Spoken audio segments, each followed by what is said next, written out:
Now, fans of the art of spoken word are being treated to a feast as the continent's big acts come together for this year's Poetry Africa. About 100 poets will invade 3 cities, namely Johannesburg, Bloemfontein and Durban. The first leg in Joburg has kicked off with a sold-out show, 2 sold-out shows in fact, at the University of Johannesburg. And joining me to explain more about this is the event's curator, Sipindile Tlongwa. Good evening to you. Welcome to News Night. Good evening. Thank you for having me. My absolute pleasure. I'm so excited to hear that both shows in Johannesburg were sold out. But for those of us who has never attended Poetry Africa, tell us, what is it all about and what happens there? It's a celebration of poetry. So we invite poets to come in to our platform. Firstly, it's a platform for them to engage, to exchange, and also share ideas. So that's a platform that has been existent for 27 years. And there is a lot of cross-generational conversations that are taking place. We're seeing older generation engaging with younger poets, just passing the baton on. So it's like it brings hope that few years to come, there will be a new generation of poets coming through to the space. And 27 years of this event. I'm ashamed that I haven't attended. You should. But you should. I definitely should.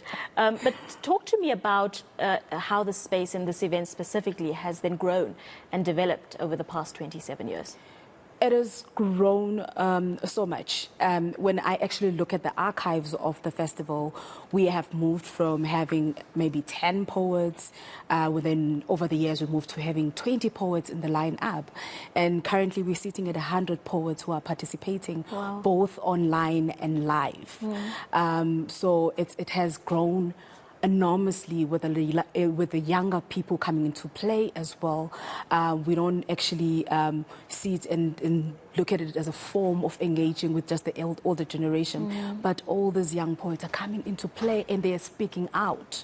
That's the one thing, because their power of the words just brings action to society and all those. So that's the most exciting thing about the youth that is coming into this into play as well. The participation is just enormous. Yeah, and we'll chat about that a little bit later. I want to discuss the role that poets and poetry play in South Africa and why that's so important. But back to the topic of 2 sold-out shows in Johannesburg. If you're not in the poetry space, you can be naive and assume that this is a dying art form because you don't hear about it often enough. I'm excited to hear that it is still bustling and that young people are interested.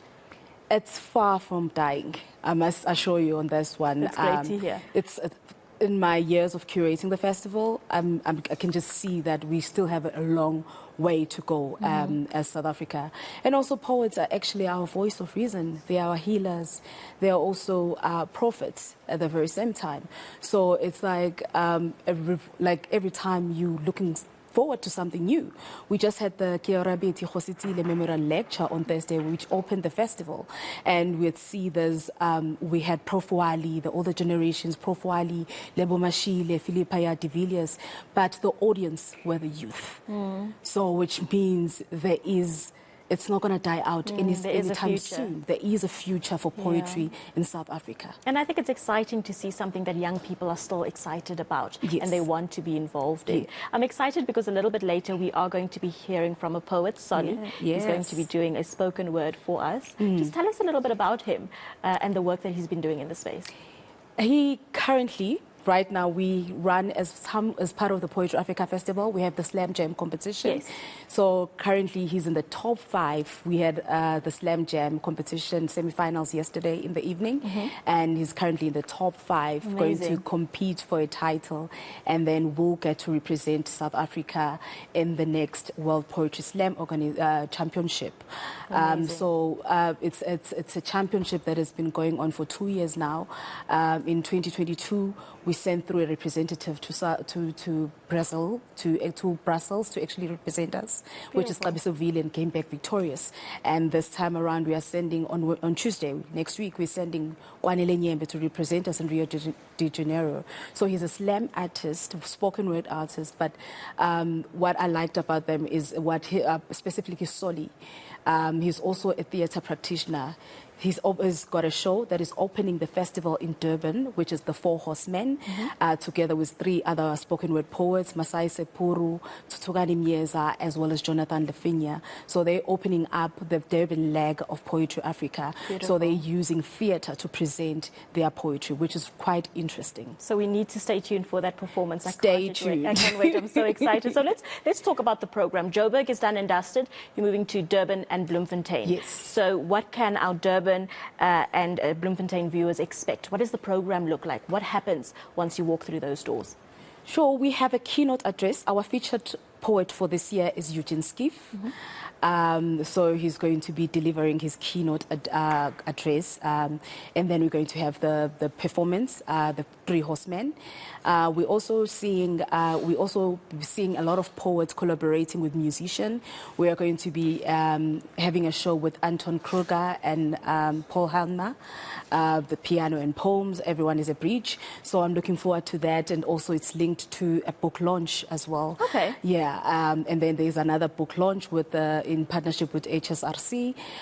Quite interesting, where it's Poetic Inquiry, was a gathering of poets in the country who've actually collaborated and produced an anthology. So we're having those 2 book launches, and obviously the finale of the Slam Jam. Everyone's looking forward to the victorious person to actually represent us globally. Amazing. So let's talk a little bit about support and partnership. I read that there are partnerships in each city. In Durban, for example, you've partnered with the Centre of Creative Arts at UKZN. Yeah. Is there enough support? Do you require more? And if so, how can that support come in what shape and what form? Yeah. So the Poetry Africa Festival is a product of the Centre for Creative Arts, which is in the University of KwaZulu-Natal. We have partnered with UJ for the 2nd time, and that is the power of the relationships or collaborations that we have. Same as with Bloemfontein, we have partnered with Parkhoffs as well. And for the arts to be sustained, we need to stop working in silos and come together with all our resources, because the funding pool is getting smaller and smaller each and every, like on a monthly basis. So we need to find ways of actually collaborating and maximizing on our resources that we've got. Yes, obviously, we do need a lot of support. We need a lot of support even from our government to understand the role that the arts or the poetry plays in our society as well. There's a lot of support that is required. For instance, we just started, like an organization that started a mobility fund, which is not something that is accessible, we have access to. Some countries are well off and supported by the government that they can actually facilitate exchanges easily than we can.